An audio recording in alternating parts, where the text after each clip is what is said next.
প্রিয়াঙ্কা পূর্ণিমাকে বলে, মা আজ পূজা অন্য মোডে আছে, আপনি বরং ওকে একলা ছেড়ে দিন। পূজা এসে তখন মেজাজ দেখিয়ে বলে, একদমই তাই। এই বলে পূজা ওখান থেকে চলে যায়। পূর্ণিমা বলে, ছেলে আর ছেলের বউ বিড়ালের মতন ঝগড়া করবে, ঘেউ ঘেউ করবে, আর আমি কোনো কথা বলতে পারবো না? মহারাজ বলে, না পারবে না, অন্তত যতদিন ও জল অন্য না মুখে দিচ্ছে ততদিন তো না। পূর্ণিমা বলে, আমার কি এখন ছেলের বউকে ভয় পেয়ে চলতে হবে? মহারাজ বলে, হ্যাঁ তা চলতে হবে একটু। এই বলে মহারাজ ওখান থেকে চলে যায়। পূর্ণিমা তখন সুবিনয়কে বলে, তুমি তোমার মেজ ছেলের কথা শুনলে? আমি নাকি ওর বউকে ভয় পেয়ে চলবো? তুমি তোমার মেজ বৌমাকে ভালো করে বলে দেবে ও যেন আমার সঙ্গে সাবধানে কথা বলে, ওকে তুমি বোঝাবে। সুবিনয় বলে, আমার বোঝানোর কোনো প্রয়োজন নেই, পারলে তুমি তোমার মেজ ছেলের বউকে বুঝিও, আর আমি বরং পূজা মাকে বোঝাবো।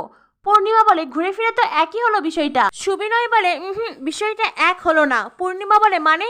সুবিনয় বলে, মানেটা যদি বুঝতে তাহলে তো প্রশ্নটাই করতে না। যাই, আমি গিয়ে বরং পূজা মাকে সামলাই। পূর্ণিমা তখন মাধুরীকে বলে, মাধুরী তোমারও কিন্তু পূজার সঙ্গে এইভাবে কথা বলাটা ঠিক হয়নি। চোরের গোষ্ঠী মানে এটা কি ভাষা? প্রিয়াঙ্কা বলে, কিন্তু মা, পূজারও কিন্তু মাধুরীকে চর মারাটা ঠিক হয়নি। পূর্ণিমা বলে, তা তো ঠিক হয়নি। প্রিয়াঙ্কা বলে, তাহলে মা আপনি পূজাকে শাস্তি দেবেন তো? পূর্ণিমা বলে, আর কত শাস্তি দেব বলো তো? বিয়ের পর থেকে তোকে শাস্তি দিয়েই যাচ্ছি। এই বলে পূর্ণিমা ওখান থেকে চলে যায়। প্রিয়াঙ্কা তখন নিজের দল ভারী করতে মাধুরীকে বলে, মাধুরী তুমি একদম চিন্তা করো না, মা পূজাকে শাস্তি দিক বা না দিক, আমি পূজাকে শাস্তি দেব, আমি এর প্রতিশোধ নেবই।